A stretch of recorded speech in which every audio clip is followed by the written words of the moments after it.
करते हुए विकास की तरफ, जो विकास का मुद्दा है कि सबको समान अवसर मिलना चाहिए, सबका विकास होना चाहिए। तो विकास के मुद्दे पर जो है ये पार्टी का गठन किया गया है। पार्टी का जो पहला उद्देश्य है वो है भ्रष्टाचार से मुक्त करना, आम आदमी तक उसका काम आसानी से हो सके, कहीं भी जो भी भ्रष्टाचार है वो उसको जड़ से खत्म करना है। दूसरा जो प्रमुख उद्देश्य है वो सबको एक साथ जोड़ना है। तोड़ने की राजनीति जो कहीं ना कहीं हो रही है, जातिगत राजनीति भी चल रही है, वो नहीं करना है। हम विकास के मुद्दे को लेकर के आए। तो इसी कड़ी में जैसे कि यहाँ पर अभी मैंने देखा है रामनगर, जो हम जिस जगह पे खड़े हुए हैं, यहाँ पर मैंने देखा बहुत सारे लोग परेशान हैं। जो भी बसें शाहगंज से चलती है यहाँ पे रुकती नहीं है, कोई स्टैंड नहीं है।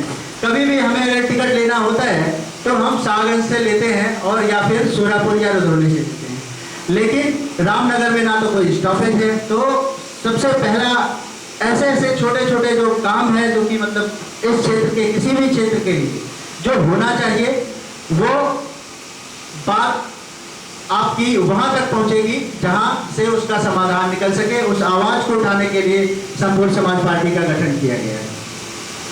हमारे जितने भी 60 वर्ष से अधिक उम्र के हमारे बुजुर्ग हैं, जो महिलाएं हैं और बच्चे हैं जो यात्रा करते हैं, उनके लिए मैं चाहता हूं कि फ्री यात्रा हो। उनकी जो हमारे वरिष्ठ नागरिक हैं उनके लिए फ्री यात्रा हो, परिवहन उनका फ्री होना चाहिए, बच्चों का परिवहन फ्री होना चाहिए। किसानों के लिए खाद एवं बीज, जो जब भी इसकी फसल पककर तैयार होती है तो हमारे जो क्रय केंद्र हैं नदारद मिलते हैं, अच्छे रेट नहीं मिल पाते हैं, तो कम से कम किसानों के लिए क्रय केंद्र की व्यवस्था होनी चाहिए। जब फसल बोने की का वक्त आता है तो उस टाइम पे खाद और बीज मिलना बहुत मुश्किल हो जाता है, उसका शॉर्टेज हो जाता है, ब्लैकमेलिंग हो जाती है। तो इतने ज़्यादा सेंटर यहाँ पर होने चाहिए कि सबको आराम से खाद बीज मिल जाए, सस्ते दामों पर उपलब्ध हो। ये किसानों की आवाज़ को जो है, जो यहाँ पे दबी कुचली है कि इनका काम नहीं हो पाता, समय से नहीं मिल पाता, इस तरह से जो जूझ रहे हैं लोग बिजली पानी की समस्या को लेकर के। उत्तर प्रदेश एक ऐसा राज्य है जो ये तय करता है कि भारत में कौन प्रधानमंत्री बनेगा। उत्तर प्रदेश पूरे भारत का सबसे बड़ा राज्य है और अब तक जो भी प्रधानमंत्री हुए हैं उत्तर प्रदेश के ही बदौलत हुए हैं। अगर उत्तर प्रदेश ने किसी को भी चुना है कि ये अगला प्रधानमंत्री होगा तो ये बात तय हो जाती है कि प्रधानमंत्री होगा। लेकिन उत्तर प्रदेश जिसने इतने प्रधानमंत्री दिए, आज तक अपने विकास के नाम पे रो रहा है। उत्तर प्रदेश में जिस तरह का विकास होना चाहिए था उस तरह का विकास नहीं हो पाया है। आज भी हम जो बेसिक समस्याएं हैं उसको लेकर के ग्रामीण जनता जूझ रही है। तो इन बेसिक समस्याओं से निपटने के लिए, इन बेसिक समस्याओं से उभर कर विकास की तरफ ले जाने के लिए संपूर्ण समाज पार्टी का गठन हुआ है।